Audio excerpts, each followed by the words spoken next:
Welcome. You're listening to the Leading Hope Podcast. My name is VJ Williams, here with my friend and pastor, Kevin Jack. Thank you for joining us and taking time out of your day to become a better leader. If you're new, release a new website. Yes, every week we release a new website. A new episode every Wednesday. The easiest way to remember is to hit the subscribe button on your favorite podcast platform. Also, share this with a friend on Facebook, YouTube, and Instagram. Please rate and review on Apple Podcasts. You won't believe how that helps get this podcast in the hands of so many more leaders just like you. Visit leadinghope.online. Could we get a MySpace? To get updates and find out more about the Leading Hope community, you can visit Kevin's MySpace page sometime. But hey, we are continuing the series. Got a special song waiting for you on the homepage. Identity and leadership. This has been great. The first two episodes have been fantastic. Today is 138. Attacking Arrogance. Yeah. Attacking Arrogance. I'm better than you. My MySpace page is better than yours. I'm just all around better than you. Do you want me now? I don't understand. Am I supposed to attack? I want you to attack your arrogance. Oh, I got. I don't think I'm supposed to attack you. I thought you were attacking my arrogance. That'd be like, it turns into a martial arts podcast. Like all the arrogant people. UFC. Episode 138, throat chops for the narcissist. Here we go. Hey, and just a reminder, while you're laughing, we have a live audience from our staff here at Highland Park Church. We're so grateful for you guys being here with us today. That's going to be fun. So we're in this. We are not going to attack their arrogance. No, they're not. Just yours. Just mine. So we're in this series on who you are as a leader. Reminder, not your ability, your quality, not the size of your impact, the essence of your impact. We're not talking about your greatness, but your goodness. So far we have talked about the identity part of leadership. Who are you at the core? Is it good? Because that will have a ripple effect on everything you do. Last week, we talked about the other side of ego. We talked about increasing confidence and the idea that confidence can be built just like anything else. And we need leaders who are good to have confidence so they can create things that are good. Yeah. Not just good leadership, but that they are good and a leader. Today, I want to hit the other side, and I want to talk about attacking arrogance. So a couple things we're going to jump into. We're going to talk about why arrogance is so dangerous. We're going to talk just for a second on how to identify arrogance. And then most importantly, we're going to talk about how to attack it. So first off, why arrogance is so dangerous. Here's my note. Arrogance eliminates the space for others and for the future you. Arrogance eliminates the space for others and for the future you. First, it eliminates the space for others. There's no room for team because there's only you. There's no room for feedback because there's only your perspective. There's no room for others' gifting because you can already handle it all. There is no sense of community when arrogance is present. So arrogance eliminates the space for others and for the future you. How can you grow if you're already great? How can you get better if you're already the best there is? And I think that is maybe one of the most debilitating things about arrogance is it locks people into their current state of effectiveness and it locks them into their current character. There is no room for you to become a better version of yourself in the future if arrogance is already present. Arrogance eliminates the space for others and for the future you. Now that was a really, if I could just acknowledge, that was a really tame way of talking about arrogance. Yeah. Because we didn't jump into toxicity and manipulation and lies and all those other things, which are present when arrogance is present. But if we could just kind of make it more logical at the start. From a faith side, we say like C.S. Lewis described pride as the complete anti-God state of being. Wow. Which I just love. He's like, if pride is present, then there is no room for God in your life. Wow. One of the old faith, I don't use these. I don't know what they're called. Like just amorphisms. The idea that like it says the ego stands for edging God out. Have you heard that? No. Look, that was new. I made that up. I got you. Good job. I did not. This idea that like, hey, when ego is excessively present, there's no room for God. in your life. So that is a sense of, hey, just briefly, why arrogance is so dangerous. Just to touch on it for a second, how to identify arrogance? I would just simply ask this question. How do you identify arrogance in your life? How concerned are you about your arrogance? That's it. Wow. Like, if I'm not at all concerned about my arrogance, you're probably pretty arrogant. If I'm reasonably concerned about my arrogance, it's probably there's some. If I'm really concerned and go, hey, I've got some pride issues, you're probably not arrogant at all, which is just this crazy thing of to say, hey, this is my concern. If we're going to do this episode on attacking arrogance, everyone who actually needs to hear this episode is going to go, I don't have that much of a problem with arrogance. But to say Right. pride, ego, arrogance in some way is present within all of us. Okay, it is. If you're really concerned about it, I don't mean like debilitating. I don't mean like walking around like, oh my goodness, I just get scared to death of my pride. If you're aware of it, if you're aware that pride is an issue, it's really probably not that much of an issue for those around you. Right. If it's not on your radar at all, we need to put it on your radar because it eliminates the space for others and for the future you and for the work of God in your life. So we need to be aware of our level of arrogance. Now, how do we attack it? Okay. How do we go about eliminating excessive pride, excessive arrogance from our lives? If we are excessively arrogant, we will create unhealthy leadership. You may be phenomenally skilled as a leader, which means if you're arrogant, you have that much potential to create things that are disruptive, that are unhealthy, that are toxic at the core, that aren't good for those who are a part of it. So acknowledge how we're going to attack it. Arrogance is a preoccupation with you and your agenda. That is kind of how it works. It's obsessively focused on yourself. It is uniquely looking at you, your state of the world, your agenda, and what you're focused on. So even, and I want to acknowledge here, even if your agenda is helping others, you can still be arrogant. Like, I have met people, I'm not going to name people, but I have met people who work for nonprofits that their focus is on doing good in the community, okay? Yep. Their focus is on helping others, but they're incredibly arrogant because they're the only people who think that they're doing anything. I got you. So there's the state of to go, I can't be arrogant, I'm here to help others. Yeah. Well, if you're the only one who thinks that your work is doing any good, then you are arrogant. Yeah. And good. you still have the same potential for toxic, unhealthy leadership. So good. Arrogance is a preoccupation with your agenda. So the way we attack arrogance is we get ourselves off our own agenda. So here's a simple phrase. Serve where you can't get any credit. Appreciate where you have no authority. And give where you have no leadership. Wow. Serve where you can't get any credit. Appreciate where you have no authority. And give where you have no leadership. First, serve where you can't get any credit. I serve within our organization. I did it yesterday. Yeah. We were in a meeting. There were no chairs set up for the meeting. I set up the chairs. Nice. I did a good job. You did good. They were like in a nice circle. They were. They were and like, they were had enough. There were enough. There There's were always enough. enough. Yeah. Ever enough, always enough, Always more than enough. more Yeah, than we enough. have more than enough chairs. And it's like, I'm actually pretty good at setting up chairs. I want to acknowledge You that. are. Years of experience. Okay. You want to talk more about that? Yeah. Okay. And this is why. When I serve, when I do things well outside my job description, here's ready, lots of confession right here. Okay. I am not unaware of the impact that that has on the organization. So ready? Yep. I'm setting up chairs outside my job description, serving. Someone walked in and said, look at you setting up chairs. I'm aware of that. Yeah. Does that make sense? Right. Yes. Like, when I serve, I am aware of the impact that it has on the culture. Right. I am aware of the precedent that I'm setting, which is the organization, the culture that I want to be a part of building, that I want to be a part of modeling. And so even in my serving, I'm aware of the credit that I'm getting when I do it within my organization. Yeah. Does that make sense? Yeah. Okay, how Yeah. stupid is that? Yes. Okay, so serve where you can't get any credit. Right. You need to serve in a spot that you're not tied to the outcomes. Right. That you're not tied to the impact. That's good. And I'm saying, like, that could be a program thing. That could be you go and serve in a different organization. At its best, it's a posture and lifestyle thing. A friend who I was meeting the other day, I watched him.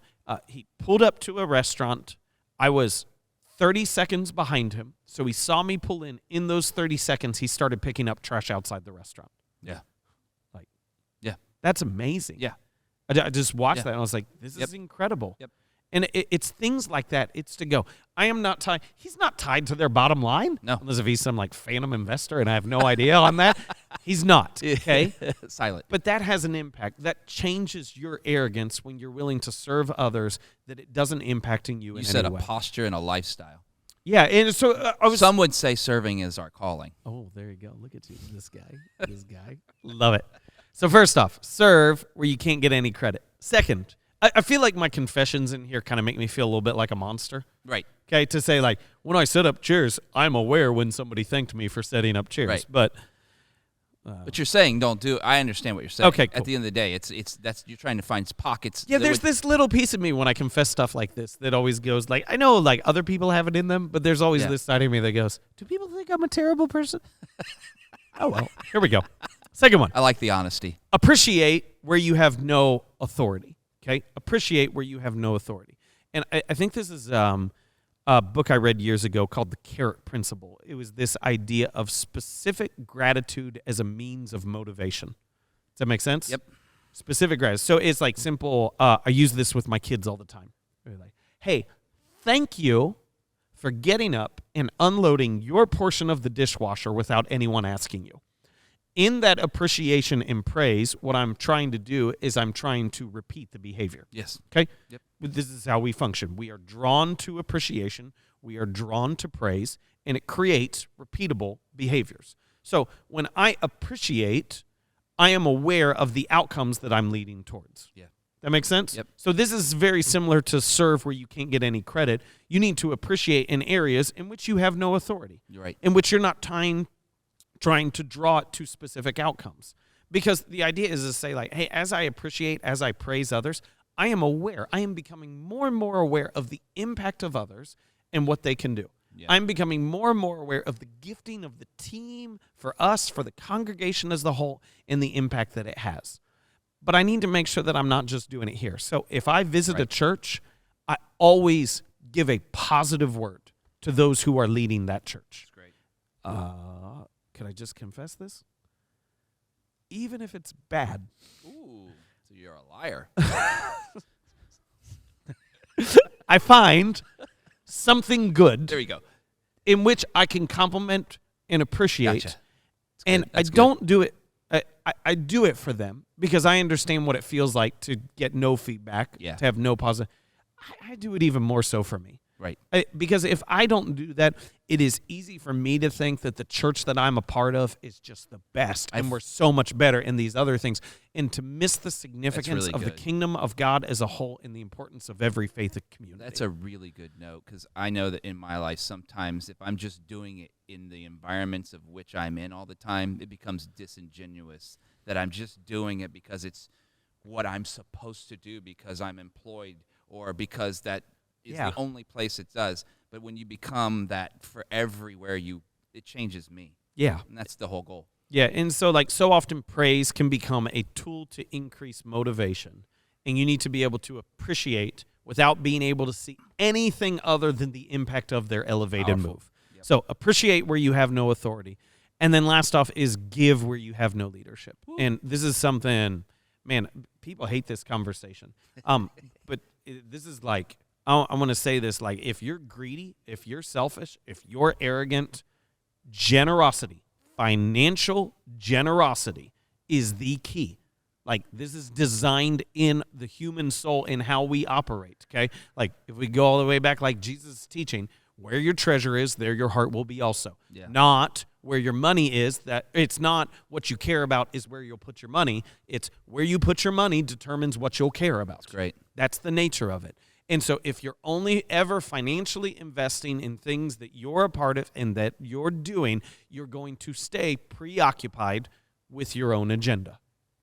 And so if that is a hold in your life, if that is a lock in some way, then you need to find ways to give where you have no leadership. Yeah. So for me personally, It is financially supporting other churches and church plants.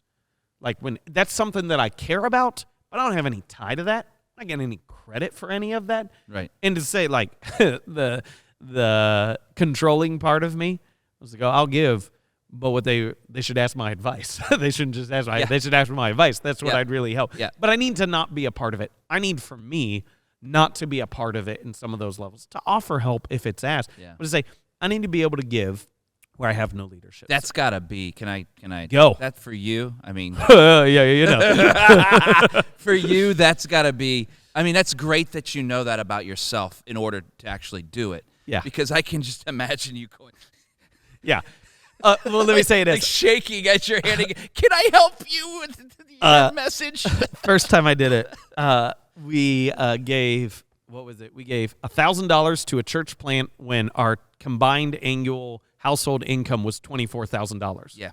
Yep. That's a lot of money. Yeah. When you're making $24,000, we gave $1,000. Yeah, and Bethany made 20 of that. Yes, sure, yeah. I'm in a no-win situation here. Yes. And so when we were in that spot, we wrote the check for $1,000, and I complained for a month at how I thought they were misusing it. Oh, wow. And then I realized it's me that needs to change. That's in this. what we do. That's really good. So that's the idea, to say, like, if we're going to attack arrogance, arrogance is a preoccupation with our own agenda. It eliminates the space for others and for the future you. And we do that by getting off our own agenda, by serving where we can't get any credit, by appreciating where we have no authority, and by giving where we have no leadership. That's awesome, man. This is really good because I think all of us have a piece of us that one of those things we need to get better at, and they touch at least some parts of our day or our week where we know that we're probably not living fully into some of those. I know I am for sure. For everyone listening, I want to put down, you said this 4 times. I had said 3 times and said 4. So this is just a note if you are part of Highland Park Church or you're here on Sundays. If Kevin has so much content that he usually doesn't get to everything that he has. Fair. If he says something 4 times, you better write it down because he's not. It's really, he says arrogance eliminates the space for others and for the future you. Man, it almost is like if we're going to, if we want to live into who God has created us to be, we better start here. Well, let's take it fun. Let's take it off leadership for a second. Like, for some people, they go, I'm not saying this is everyone, okay? I just want to be clear on that. I'm not saying this is everyone who's fallen into this, because there's a tendency, if I give this as an example, everyone's like, well, he said that about me, and I don't think that's true. It might not be true. I don't know you. Right. There are some people, relationship after relationship doesn't work out. I say, there's no room for 2 people in that relationship. There's too much of you. Yeah. You have more than enough of you and your arrogance and your ego that there's no space for someone else to enter in, to offer a thought, to help in any way. Yeah. And so it's a nature of, to say, like, yes, arrogance is toxic in leadership. More significantly, excessive arrogance is toxic in life. Yeah. And communities can't form, things can't happen if there's too much you as part of the process. I'll do a little. For me, like one of the things I always have to try to be aware of, and it's really hard, is that we will use our experiences as the truth of things, and it becomes I know because this is what happened. Yeah, we universalize what is unique. Yeah, and so for me, that's where I can easily become arrogant. I'm like, well, it worked this way before, it's going to work this way again. You don't know what you're talking about. Yeah. And it's just one of those things that I have to be constantly aware of, that, hey, just because, would you use the word the other, seasoned? Are seasoned people? Yeah. Like, you know what I mean? I'm getting seasoned. I'm not 30 anymore. I'm 32. But like, as you get older and you have these life experiences, it's easy to be arrogant around what you think you know, as if it's the only thing that it could ever exist. You know what I mean? And as we get older, we have to make sure that we pull back that arrogance of experience and make sure we're open to the new. There's a difference between learning patterns and principles. Right. When you have gone through life, you learn some patterns of how life works, but those patterns aren't necessarily rules for how it always works. That's and so exactly being right. able to differentiate that is humility. That's huge. Hey, wrap this up. 138, attacking arrogance. Yeah, I just say simply, arrogance creates toxic leadership. It's there in some way. Don't let it sit there. Attack it. Whoop. All right, thank you for joining us today. If you're new to the podcast or haven't yet subscribed, it'd mean the world to us if you did that now. Also, post about it, rate and review, or both. You won't believe how that helps get this podcast in the hands of so many more leaders, just like you. And we love hearing your stories of how the podcast is working in your life and business. If you have a story, visit leadinghope.online and send that to us. We would love to hear from you. And remember, everyone has 20 minutes to learn to become a better leader. Make it count.